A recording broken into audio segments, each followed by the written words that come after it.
بسم الله الرحمن الرحيم. الحمد لله نحمده ونستعينه ونستغفره ونعوذ بالله من شرور أنفسنا ومن سيئات أعمالنا. من يهده الله فلا مضل له ومن يضلل فلا هادي له. وأشهد أن لا إله إلا الله وحده لا شريك له وأشهد أن محمدًا عبده ورسوله. أما بعد فإن خير الحديث كتاب الله وخير الهدي هدي محمد صلى الله عليه وسلم وشر الأمور محدثاتها وكل محدثة بدعة وكل بدعة ضلالة وكل ضلالة في النار. أعوذ بالله السميع العليم من الشيطان الرجيم. بسم الله الرحمن الرحيم. قاف والقرآن المجيد بل عجبوا أن جاءهم منذر منهم فقال الكافرون هذا شيء عجيب. أإذا متنا وكنا ترابا ذلك رجع بعيد. قد علمنا ما تنقص الأرض منهم وعندنا كتاب حفيظ. بل كذبوا بالحق لما جاءهم فهم في أمر مريج.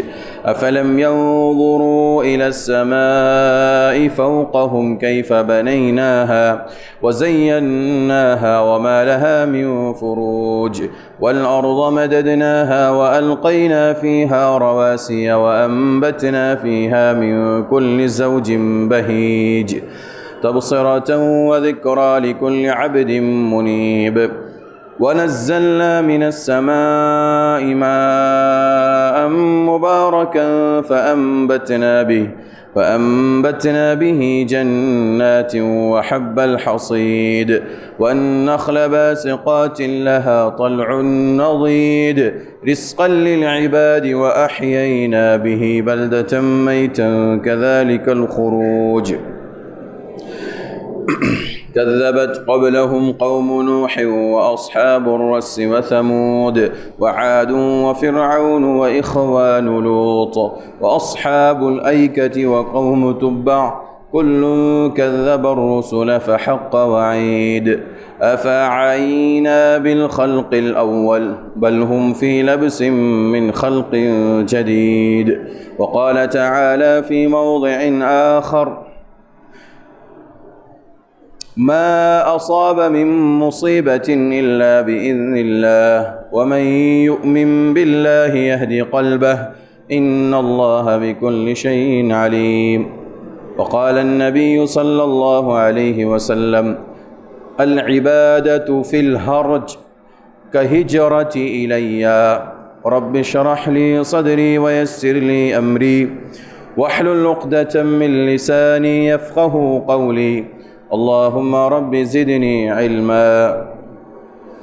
سبحانك لا علم لنا إلا ما علمتنا إنك أنت العليم الحكيم.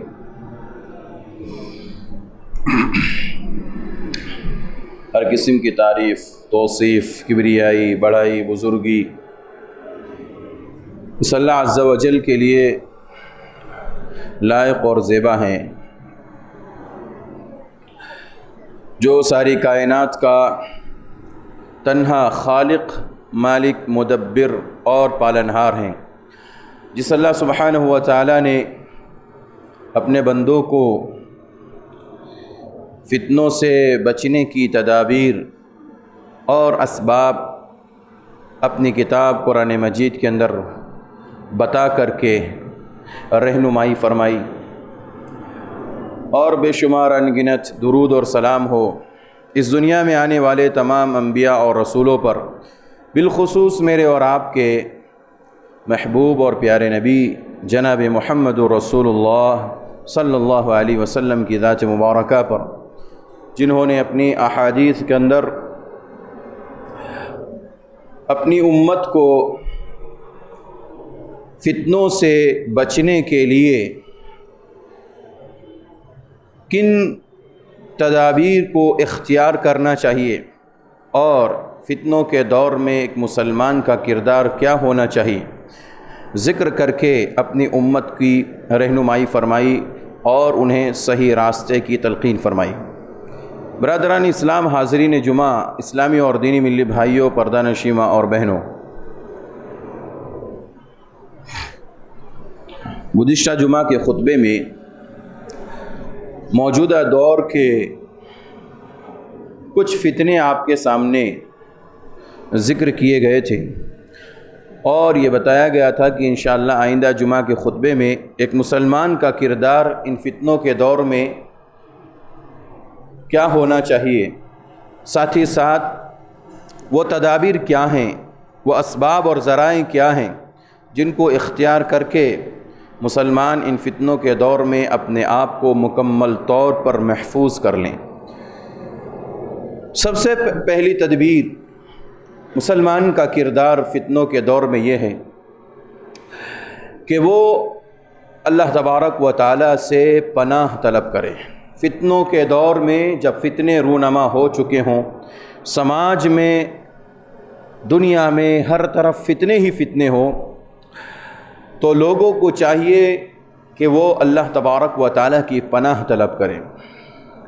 اس سلسلے میں صحیح مسلم کی روایت پیارے نبی صلی اللہ علیہ وسلم نے فرمایا، تعوذوا باللہ من الفتن ما ظہر منها وما بطن۔ پیارے نبی نے فرمایا صلی اللہ علیہ وسلم کہ تم فتنوں سے اللہ کی پناہ طلب کرو، ما ظہر منها وما بطن، جو ظاہر ہو چکے ہیں اور جو پوشیدہ ہیں، ہر قسم کے فتنے سے تم اللہ تبارک و تعالیٰ کی پناہ طلب کرو۔ جب یہ فرمان پیارے نبی صلی اللہ علیہ وسلم نے اپنے صحابہ کے سامنے پیش کیا تو صحابہ وہاں جو موجود تھے، تمام کے تمام صحابہ نے اپنی زبان سے فتنے سے بچنے کے لیے یہ جملہ ادا کیا۔ کیا ہے؟ پیارے نبی صلی اللہ علیہ وسلم نے جیسے ہی کہا، صحابہ نے کہا، نعوذ باللہ من الفتن ما ظہر منها وما بطن، ہم اللہ کی پناہ طلب کرتے ہیں ان تمام فتنوں سے جو فتنے ظاہر ہو چکے ہیں اور جو اب تک ظاہر نہیں ہوئے ہیں، جو پوشیدہ ہے۔ ہم یہاں پر بیٹھے ہوئے بہت سارے لوگ ہیں، ہم نے آپ کے سامنے یہ حدیث پیش کی تو ہم بھی یہ جملہ کہہ سکتے ہیں۔ ایک بار آپ لوگ میرے ساتھ یہی جملہ دہرائیے تاکہ باہر نکل کر کے اور کبھی بھی دنیا میں جب تک ہمارے اندر روح ہے، زندگی ہے، تب تک ہم ان فتنوں سے بچنے کے لیے دعا پڑھتے رہیں اور ہمیں یاد رہیں۔ اگر ہم فرد واحد ہے، اکیلا میں ہوں، آپ اکیلے ہیں، تو اپنے لیے اعوذ باللہ من الفتن ما ظہر منها وما بطن، یہ حدیث کا جملہ یا یہ ٹکڑا ہم پڑھیں گے۔ اسی طرح اگر آپ ہم سب یہاں پر موجود ہیں تو ہم نعوذ باللہ جیسے صحابہ نے پڑھا ویسے ہم بھی پڑھیں گے، نعوذ باللہ من الفتن ما ظہر منها وما بطن۔ یہ یاد رکھنا ہے تاکہ ہمیں فتنوں سے بچنے کے لیے بہترین تدبیر ہمیں مل جائے، اور جو شخص اللہ تبارک و تعالیٰ کے فتنے سے، اللہ تبارک و تعالیٰ کی پناہ میں آ جائے، فتنے سے بچتے ہوئے انشاءاللہ تعالیٰ اسے فتنے نقصان نہیں پہنچا سکتے۔ اس کی اہمیت کیوں ہے کہ فتنوں سے کیوں پناہ طلب کرنی چاہیے؟ خود نبی اکرم صلی اللہ علیہ وسلم کو، پیارے نبی صلی اللہ علیہ وسلم کو اللہ تبارک و تعالیٰ کہتا ہے، اللہ تبارک و تعالیٰ فتنوں سے محفوظ رہنے اور فتنوں سے اللہ تبارک و تعالیٰ کی پناہ طلب کرنے کے لیے کہتا ہے۔ حدیث کے اندر ہے، اللہ کے سنن ترمذی کی روایت ہے 32-33 32-34، یہ دو حدیثیں ہیں مسلسل، جامع ترمذی کی صحیح روایت ہے۔ اللہ کے نبی صلی اللہ علیہ وسلم سے اللہ کہتا ہے، یا محمد، پیارے نبی صلی اللہ علیہ وسلم سے کہتا ہے، اے محمد، اذا صلیت، جب آپ نماز پڑھ لیں، آپ فرض نماز پڑھ لیں، کوئی بھی نماز پڑھ لیں، فرض نماز کا تذکرہ ہے یہاں پہ، اذا صلیت، جب آپ نماز پڑھ لیں، فقل، تو آپ کہیے، کیا کہیے؟ یہ دعا پڑھیے، یہ کہیے، اللہم انی اسألوک فعل الخیرات وترک المنکرات وحب المساکین. بہت جامع دعا ہے میرے بھائیوں. اللہ کے نبی صلی اللہ علیہ وسلم کو اللہ تبارک و تعالی فتنے سے محفوظ رہنے اور بچنے کے لیے اتنی پیاری دعا سکھا رہا ہے کہ آپ کہیے, کیا کہیے؟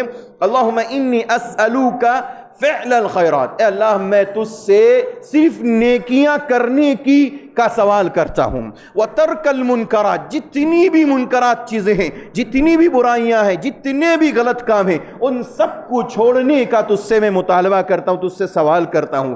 وحب المساکین, اور مسکینوں کی محبت یہ میرے دل میں آ جائے, اس چیز کا میں تجھ سے سوال کرتا ہوں. اس کے بعد پیارے نبی فرماتے ہیں صلی اللہ علیہ وسلم دعا کے اخیر میں, وَإِذَا أَرَدْتَ بِعِبَادَتِكَ فِتْنَةً, اے میرے اللہ, اے میرے رب, جب تو اپنے بندوں کو کسی فتنے میں, کسی آزمائش میں مبتلا کرنے کا ارادہ کر لے, فَاقْبِضْنِي إِلَيْكَ. پیارے نبی کیا فرماتے ہیں صلی اللہ علیہ وسلم, فَاقْبِضْنِي إِلَيْكَ, مجھے اپنے پاس بلا لے. فَاقْبِضْنِي إِلَيْكَ, مجھے موت دے دے, میری روح کو قبض کر لیں. غیر المفتون, اس سے پہلے کہ میں فتنے میں مبتلا ہو جاؤں. اللہ اکبر. پیارے نبی صلی اللہ علیہ وسلم اس دنیا کے سب سے عظیم انسان, اس دنیا کے سب سے بڑے انسان, سب سے عظیم نیکیوں میں, اور اللہ نے آپ کو امام الانبیاء, امام المرسلین بنا کر کے بھیجا. آپ کی نیکیوں کے بارے میں ہم تصور نہیں کر سکتے کہ کیا نیکیاں تھیں.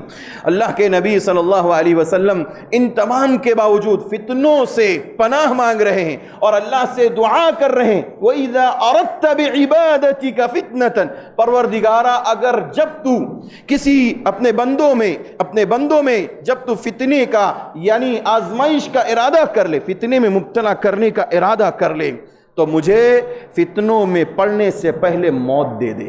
اللہ اکبر. فَاقْبِضْنِي إِلَيْكَ, یہ یاد رکھیے, یہ دعا ہر نماز کے بعد پڑھنا ہے. انشاءاللہ تعالی ہم فتنے سے محفوظ ہو جائیں گے. ابو ہریرہ رضی اللہ عنہ حدیث کے راوی ہیں, خود اپنے بارے میں, یا یہ ان کا اپنا قول ہے, کہتے ہیں کہ تکونو فتنۃ, فتنے ہوں گے, فتنے رونما ہوں گے, عن قریب آنے والے فتنے بہت سارے ہوں گے. کہتے ہیں لا ینجی منہا الا دعاء کدعاء الغریق. کہتے ہیں کہ ان فتنوں سے نجات وہی دعا دے سکتی ہے ہمیں جو دعا ایسی دعا ہو کہ جو ایک ڈوبنے والا, ایک پانی میں غرق ہونے والا انسان اللہ تعالیٰ سے دعا کرتا ہے. جب پانی میں ڈوبنے والا انسان دعا کرتا ہے تو کیا کہتا ہے؟ اللہ تیرے علاوہ مجھے اس سے بچانے والا کوئی نہیں ہے, تو ہی اس پانی سے مجھے نجات دے سکتا ہے, ڈوبنے سے بچا سکتا ہے. یہ دعا جس طرح سے وہ ڈوبنے والا کرتا ہے, ایسے ہی اگر کوئی شخص فتنوں سے بچنا چاہتا ہے تو ایسی دعا کرنا ضروری ہے.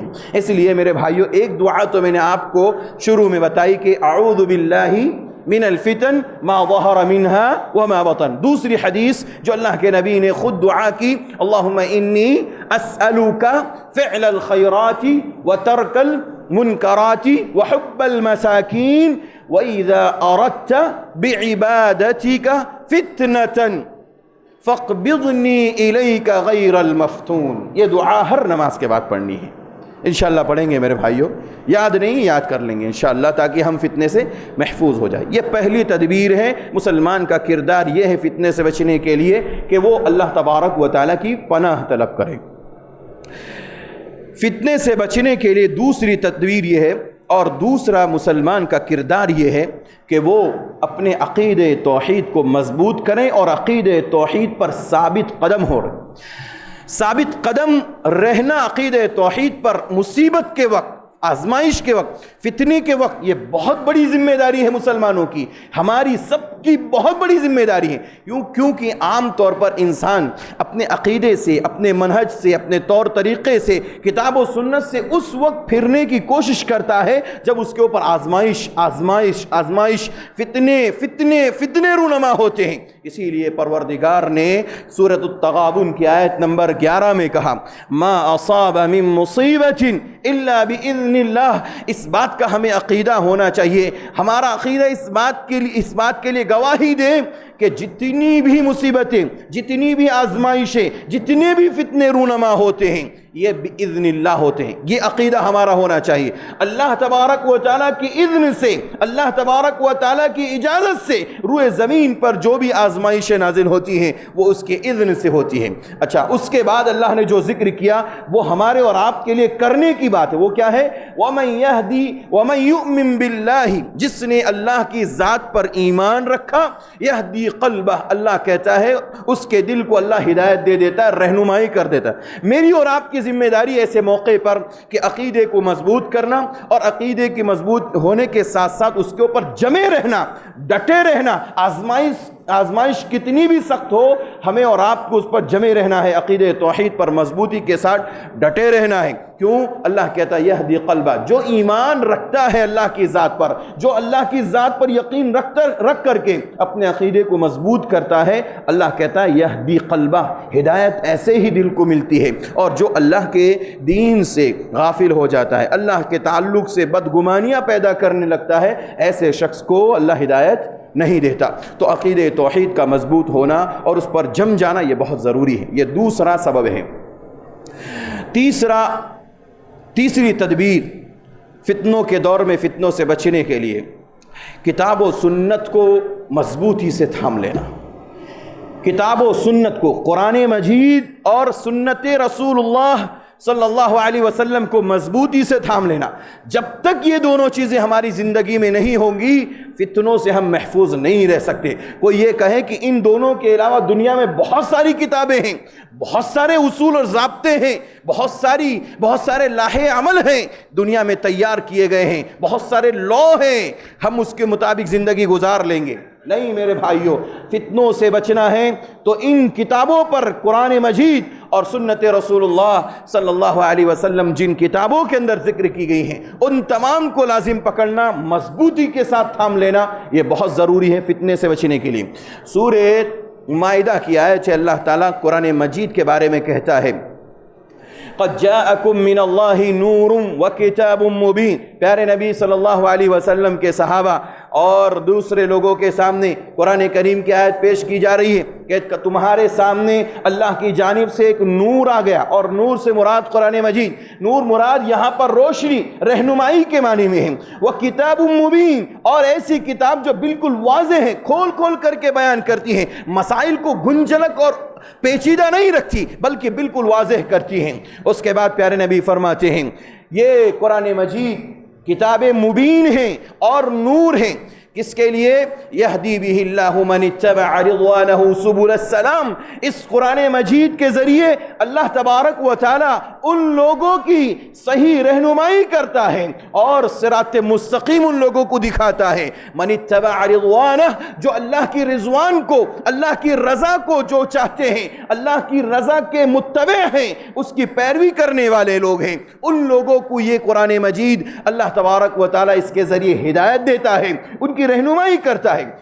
اس کے بعد اللہ کے نبی صلی اللہ علیہ وسلم کے بارے میں کہا گیا کہ قرآن مجید کے بارے میں اللہ تعالیٰ کہتا ہے کہ یہ قرآن مجید لوگوں کی رہنمائی کرتا ہے، ظلم سے، تاریکیوں سے نکال کر روشنی کی طرف لا کر کے کھڑا کرتا ہے۔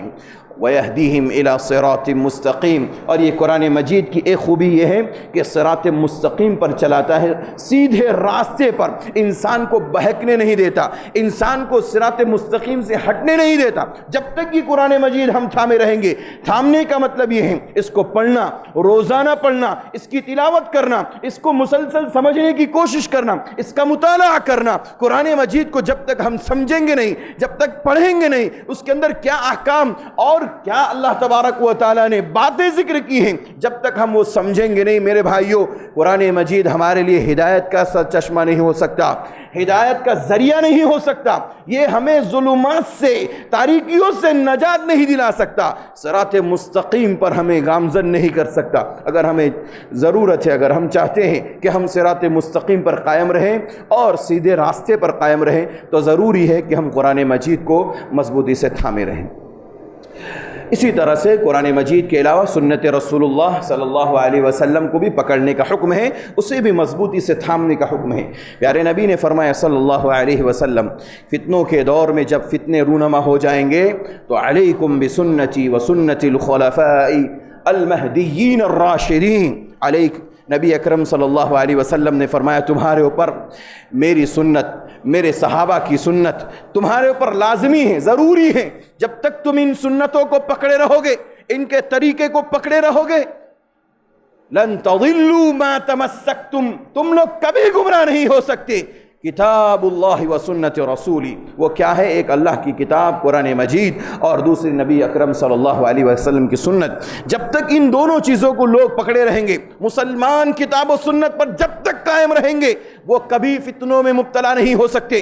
اس سے یہ بات بالکل واضح ہے کہ دنیا میں اگر کوئی شخص یہ کہے کہ ہم کتاب و سنت کے علاوہ بھی زندگی گزار لیں گے، کتاب و سنت کے احکام کے علاوہ زندگی گزار لیں گے، دنیا میں بہت ساری کتابیں ایسی لکھی گئی ہیں جس کے اوپر ہم عمل کر کے زندگی گزار لیں گے اور فتنوں سے بچ جائیں گے، ایسا نہیں ہے میرے بھائیوں۔ کتاب و سنت کے بغیر اگر کوئی شخص نجات حاصل کرنا چاہتا ہے، وہ نجات حاصل نہیں کرے گا، وہ گمراہ ہوگا، وہ فتنوں میں مبتلا ہو جائے گا، اور ساتھ ہی ساتھ اس بندے کو اللہ تبارک و تعالی صراط مستقیم سے ہٹا دے گا۔ لہذا ضرورت ہے کہ ہم کتاب و سنت کو لازم پکڑیں۔ فتنوں سے بچنے کے لیے ایک تدبیر یہ بھی ہے کہ دینی علم کو سیکھا جائے۔ دینی علم، قرآن و سنت کا علم حاصل کرنا یہ بہت ضروری ہے فتنوں سے بچنے کے لیے، کیونکہ دینی علم یہ نور ہے، یہ روشنی ہے، یہ ہمیں ظلمات میں، تاریکیوں میں اور جہالت میں، گمراہی میں ہمیں سیدھا راستہ دکھاتا ہے۔ دینی علم کو حاصل کرنا بہت ضروری ہے۔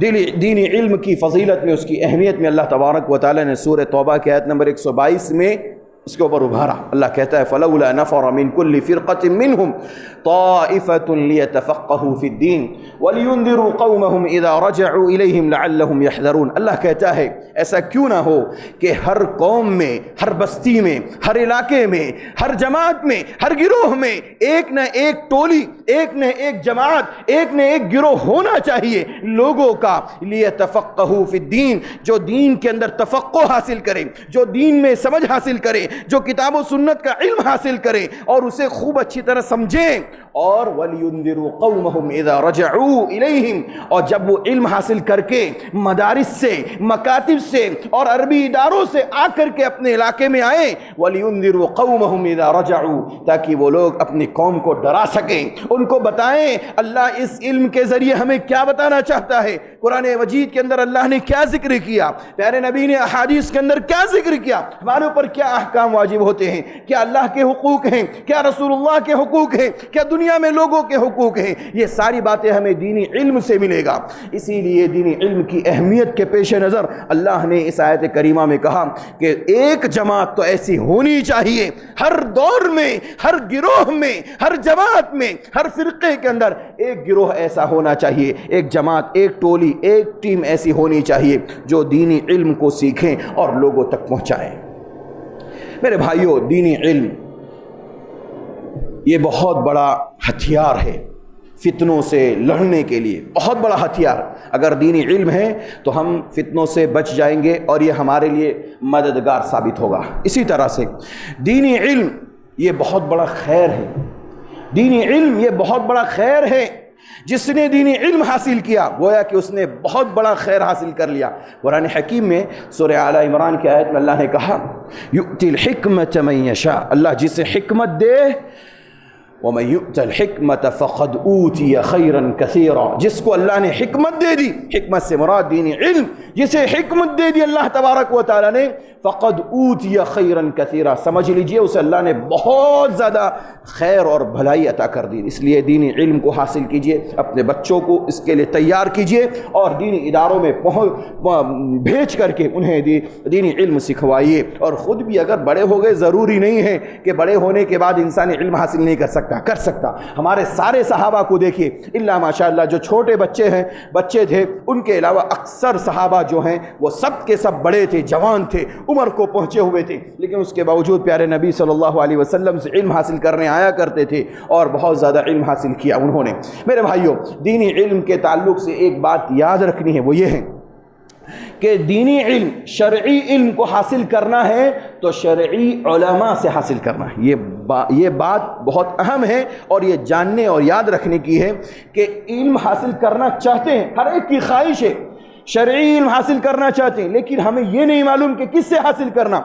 سوشل میڈیا کے ذریعے، شیخ گوگل کے ذریعے اور شیخ یوٹیوب کے ذریعے کس سے حاصل کرنا؟ آج سماج میں کتنے ایسے لوگ ہیں جو ان کے ذریعے علم حاصل کر کے علماء سے مقابلہ کرنے کو تیار ہیں۔ میرے بھائیوں، یہ حدیث سن کر کے آپ حیران ہو جائیں گے۔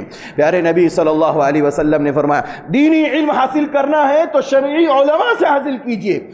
پیارے نبی فرماتے ہیں لیس من امتی، وہ شخص میری امت میں سے نہیں ہے، وہ شخص میری امتی نہیں ہے، میری امت کا فرد نہیں ہے۔ کون؟ من لم یجل کبیرنا، جو ہم میں کے بڑے لوگوں کا اکرام نہ کرے، ان کی تعظیم نہ کرے، ان کی عزت نہ کرے۔ ویرحم صغیرنا، چھوٹے بچوں پر رحم نہ کرے۔ ویعرف لعالمنا حقہ، اور ہمارے علماء کا جو حق ہے وہ نہ جانے، وہ شخص ہم میں سے نہیں ہے۔ ہمارے علماء کس مقام پر ہیں، ان کو اللہ نے کیا مقام عطا کیا ہے، اس کا اگر حق نہ جانے، اس کی حقیقت کو نہ جانے، وہ شخص اللہ کے نبی فرماتے لیس من امتی، وہ میری امت میں سے نہیں۔ لہذا جاننا ضروری ہے کہ جو شخص علم حاصل کرنا چاہتا ہے وہ شرعی علم حاصل کرنے والے علماء سے حاصل کریں، ورنہ آج دنیا کے اندر سوشل میڈیا پر ایسے لوگ موجود ہیں جو جبے کبے اور ٹوپی اور پگڑی لگا کر اور مفتی اور عالم مبلغ کا دعویٰ کر کے لوگوں کو اپنی طرف کھینچ رہے ہیں، اپنی پیاری پیاری اور اسی طرح سے شیریں آواز میں لوگوں کو اپنی طرف کھینچ کر کے لوگوں کو دین کی تبلیغ کر رہے ہیں۔ میرے بھائیوں، دھوکے مت کھائیے، دھوکہ مت کھائیے۔ دھوکہ کھا گئے اگر ہم اور آپ تو سمجھ لیجئے ہم صحیح علم حاصل نہیں کر سکتے۔ صحیح علم حاصل کرنے کے لیے ضروری ہے کہ ہم صحیح علماء سے علم حاصل کریں۔ یہ بنیادی بات تھی جو میں نے آپ کے سامنے رکھ دی۔ دو باتیں کر کے اپنی بات کو میں ختم کر دیتا ہوں۔ فتنوں سے بچنے کے لیے ایک بہت بڑی تدبیر یہ ہے جس میں آج امت، بڑی تعداد امت کی غافل ہے، وہ یہ ہے کہ عبادت میں مشغول ہو جانا۔ جتنی زیادہ ہم عبادت کریں گے فتنوں سے بچ جائیں۔ آج ہمارے سماج میں مسلمانوں کے اندر عبادت کم ہو گئی۔ کب آتے ہیں؟ صرف نماز کے لیے، 5 وقت کی نماز کے لیے۔ کب آتے ہیں؟ بعض لوگوں کو اللہ توفیق دے دے تو جمعہ کے لیے آتے ہیں۔ اس کے علاوہ اگر کسی کا جنازہ ہو گیا، جنازے کی نماز پڑھیں، چلے گئے۔ یہ عبادت ہے ہماری۔ بعض لوگوں کو اللہ توفیق دے قرآن مجید کی تلاوت کر لیتے ہیں، بعض لوگوں کو اللہ تعالیٰ توفیق دے ذکر و اذکار کر لیتے ہیں، بعض لوگوں کو اللہ توفیق دیتا ہے تو وہ لوگ اللہ تبارک و تعالیٰ کا ذکر کرتے ہوئے اشراق تک پڑھ لیتے ہیں، بعض لوگ تہجد، بعض لوگ نفلی روزے۔ میرے بھائیوں، اگر ہم اور آپ پوری مسلمانوں کی قوم فتنوں سے اگر بچنا چاہتے ہیں، پیارے نبی کی اس حدیث پر عمل کر لیں۔ عبادت میں اپنا وقت زیادہ سے زیادہ لگائیے، عبادت میں جتنا وقت لگائیں گے فتنوں سے بچیں گے۔ پیارے نبی فرماتے ہیں صلی اللہ علیہ وسلم، صحیح مسلم کی صحیح روایت ہے، العبادت فی الحرج یعنی فتنے کے موقع پر انسان جو عبادت کرتا ہے اس کا ثواب کیا ہے؟ کہجرتی الیہ، میری جانب ہجرت کرنے کے برابر ہے۔ اللہ اکبر۔ ہم اور آپ ہجرت نہیں کر سکتے، ہجرت کا ثواب صحابہ نے حاصل کر لیا۔ جو صحابہ اس دور کے اندر تھے جنہوں نے مکہ چھوڑ کر کے مدینہ ہجرت کر کے چلے گئے اور انہوں نے ہجرت کا جو ثواب تھا وہ حاصل کر لیا، لیکن میرے اور آپ کے لیے اللہ کے نبی صلی اللہ علیہ وسلم نے یہ آپشن رکھا ہے، یہ ترکیب باقی ہے ابھی بھی، کہ اگر کوئی شخص ہجرت کا ثواب حاصل کرنا چاہتا ہے، فتنوں سے بچنا چاہتا ہے، اسے چاہیے کہ وہ اپنا زیادہ سے زیادہ وقت عبادت میں گزارے، اپنا زیادہ وقت عبادت میں لگائے، انشاءاللہ تعالی وہ شخص فتنوں سے بچ جائے گا۔ آخری بات، آخری تدبیر یہ ہے، فتنوں کے دور میں انسان کو صبر کرنا چاہیے، اور یہ اتنی عظیم بات ہے میرے بھائیوں، آپ حدیث سنیں گے، میں سمجھتا ہوں انشاءاللہ تعالی اس کے اوپر عمل کر لیے اگر مسلمان، پورے مسلمانوں کے اندر چینجنگ آ جائے گی۔ صبر کرنا، فتنوں کے دور میں صبر کرنا یہ بہت ضروری ہے۔ ہر طرف فتنے ہیں، ہر طرف فتنے نظر آ رہے ہیں، ایسا محسوس ہوتا ہے کہ ہم ان فتنوں کے اندر ملوث ہو جائیں گے، پڑ جائیں گے۔ ایسے موقع پہ صبر کرنا یہ کتنا بڑا ثواب کا کام ہے۔ صحیحہ کی روایت ہے، سلسلہ احادیث صحیحہ علامہ البانی رحمہ اللہ کی کتاب ہے 494 نمبر کی حدیث ہے، اور صحیح الجامع کے اندر بھی علامہ البانی رحمہ اللہ نے اس حدیث کو ذرا مختلف الفاظ کے ساتھ ذکر کیا۔ حدیث اس طرح سے ہے، عبداللہ ابن مسعود رضی اللہ عنہ کہتے ہیں پیارے نبی صلی اللہ علیہ وسلم نے فرمایا ان من ورائکم ایام الصبر۔ اللہ اکبر، پیارے نبی فرماتے صحابہ کو مخاطب کرتے ہو، آپ کے سامنے اس موقع پر صحابہ تھے، صحابہ سے کہا صحابہ تمہارے بعد ایک ایسا زمانہ آنے والا ہے، ایک ایسا وقت آنے والا ہے، ایام الصبر، اور ایسے ایام آنے والے ہیں، ایسے دن آنے والے ہیں جس میں صرف اور صرف مسلمانوں کو صبر ہی کرنا پڑے گا۔ ہم زبان نہیں کھول سکتے، ایسے مسائل ہیں دنیا میں کہ مسلمان دیکھ کر تڑپ جا رہا ہے، اس کا دل اندر سے کانپ رہا ہے اور جذبہ اٹھ رہا ہے، مسلمان ہونے کے ناطے ایک مسلمان کو تکلیف دی جا رہی ہے، سلفی علماء کو قتل کیا جا رہا ہے۔ میرے بھائیوں، ایسے موقع پر مجھے اور آپ کو کیا کرنا چاہیے؟ صبر کرنا چاہیے، دعا کرنی چاہیے، استغفار کرنا چاہیے، پروردگارا تو ہی ہمیں نجات دینے والا ہے، سلفی علماء کو بچانے والا تو ہے، جو کتاب و سنت کے داعی ہیں، مبلغین ہیں، ان کو ٹارگٹ بنا کر کے ان کو مارا جا رہا ہے، انہیں قتل کیا جا رہا ہے۔ پروردگارا تیرے علاوہ صبر ہمیں دینے والا، تیرے علاوہ ہمیں نجات دینے والا کوئی نہیں۔ ہم اللہ سے دعا کر سکتے ہیں اور صبر کر سکتے ہیں۔ میرے بھائیوں، پیارے نبی فرماتے ہیں صلی اللہ علیہ وسلم کہ تمہارے بعد صحابہ، تمہارے بعد ایک ایسا وقت آنے والا ہے کہ جب صبر ہی لازم ہے، للمتمسک فیہن بما انتم علیہ۔ اللہ کے نبی فرماتے ہیں ان ایام میں کتاب و سنت کو پکڑ لینا، مضبوطی سے تھام لینا، اپنے دین پر جمے رہنا، صبر کے ساتھ قائم رہنا، بما انتم علیہ۔ پیارے نبی نے صحابہ سے بتایا کہ جس دین پر تم لوگ ہو اس دین پر اگر لوگ قائم رہ جائیں گے، جمے رہیں گے، ڈٹے رہیں گے، صبر سے کام لیں گے، اجر 50 منکم، اجر 50 منکم، 50 لوگوں کا ثواب، تم میں کے 50 لوگوں کا ثواب۔ کیا ہے نہیں معلوم۔ صحیح الجامع کی جو حدیث ہے اس میں زیادہ وضاحت ہے۔ پیارے نبی فرماتے ہیں ان من ورائکم زمان الصبر، پیارے نبی فرماتے ہیں ایک صبر کا زمانہ آئے گا، اس میں صرف مسلمانوں کو صبر کرنا ہے، صرف مسلمانوں کو صبر کرنا ہے۔ للمتمسک فیہ، اس کے اندر جو شخص اسلام پر قائم رہے گا، دین پر قائم رہے گا، کتاب و سنت پر قائم رہے گا، اجر 50 شہیدا منکم۔ اللہ اکبر، پیارے نبی نے فرمایا صحابہ تمہارے 50 شہداء کے برابر اس آدمی کو صبر کا ثواب ملے گا۔ اللہ اکبر، 50 صحابہ نے جو شہادت دی، جنہوں نے اپنی گردنیں کٹا کر رب کی بارگاہ میں چلے گئے اور وہاں پیش ہو گئے، رب کی جنت میں چلے گئے، گردنیں کٹا کر کے، اپنے خون بہا کر کے، اپنے جان اور مان کی قربانی دے کر کے جو 50 صحابہ اللہ کو پیارے ہو گئے، ان 50 صحابہ کے برابر اجر و ثواب ملنے والا ہے۔ اللہ اکبر، کس کی بنیاد پر؟ صرف صبر کی بنیاد پر، دین پر جمے اور ڈٹے رہنے کی بنیاد پر۔ سماج میں کیا ہو رہا ہے، فتنے کیسے آ رہے ہیں، مجھے اور آپ کو اس پر ڈٹے رہنا ہے، صبر کرنا ہے، جتنا صبر کریں گے اتنا ہمارے اوپر واجب ہے، ہم اس کے مطابق انشاءاللہ اجر و ثواب کے مستحق ہوں گے۔ پیارے نبی نے ایک حدیث کے اندر فرمایا تلزموا جماعت المسلمین، تم مسلمانوں کی جماعت کو لازم پکڑو، اور وہ امامہ، اس کے حاکم کو، وقت کا جو امام ہو، امام نہیں، امیر ہو، عمرا ہو، نظما ہو، جماعت المسلمین، مسلمانوں کی جماعت کو لازم پکڑ کر کے دین پر قائم رہو۔ میرے بھائیوں، 50 صحابہ میں جو شہید ہوئے ہیں ان کے برابر صبر کا ثواب۔ میں پوچھنا چاہتا ہوں ایسا ثواب کہیں ملنے والا ہے میرے بھائیوں؟ صحابہ جو شہید ہوئے ان کی قربانی کو کوئی پیش نہیں کر سکتا، اس کا کوئی بدل نہیں ہے، اس کا کوئی بدل نہیں ہے، لیکن اگر ہم صبر کریں اس فتنے کے دور میں یقیناً 50 صحابہ کے شہید ہونے کے برابر ثواب ملے گا۔ اس حدیث کو سامنے رکھ کر کے سماج کے جو فتنے ہیں اس پر صبر کیجئے، زبانیں مت کھولیے، اپنی گفتگو کو آگے مت بڑھائیے، مظاہرے مت کیجئے، جہاں ضرورت ہو وہاں پر صرف اور صرف دائرے میں رہ کر کے کام کیجیے۔ اللہ تعالیٰ سے دعا ہے اللہ تعالیٰ ہم سب کو صبر کی توفیق عطا فرمائے۔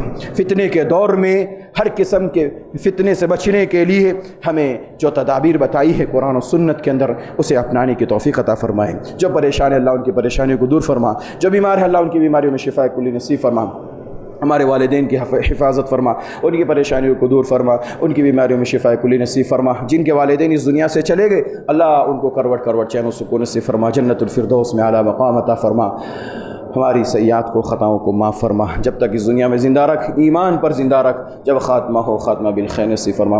آمین۔ وآخر دعوانا ان الحمد للہ رب العالمین۔